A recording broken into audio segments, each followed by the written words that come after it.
আসসালামু আলাইকুম। আজকে আমি প্রথমে চলে আসলাম ছাদের হাঁসগুলোর কাছে। এই যে ছাদের হাঁসগুলো এইখানে।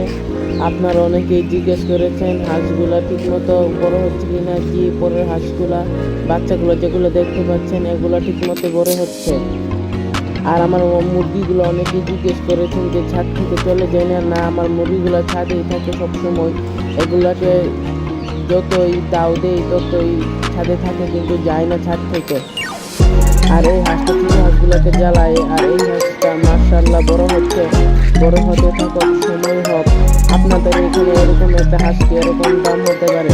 আর আমি আমার হাঁসকে বর্তমানে শুধু ফিড খাওয়াচ্ছি, কিন্তু খাবারটা খুব শীঘ্রই পরিবর্তন করব।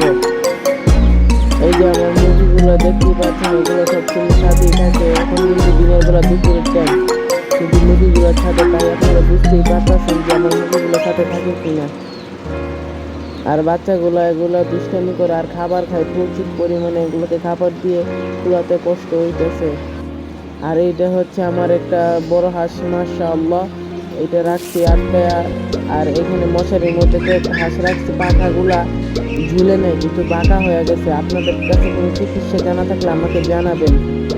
আর এখানে নিচের হাঁসগুলোর কাছে চলে আসলাম। এগুলো কিন্তু ছাড়া আছে।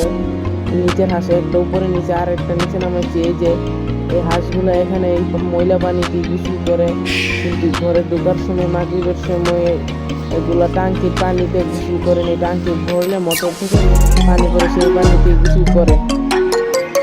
এগুলো বসে আছে তাই ঝাঁক দিয়ে দেখতেছি পানি নামি কিনা। না, এখন পানি নামছে না। এখানে যে কুদি ফেনা যারা বলেন এইটা খাই। আর সবাই মাশাআল্লাহ বলবেন। আসসালামু আলাইকুম।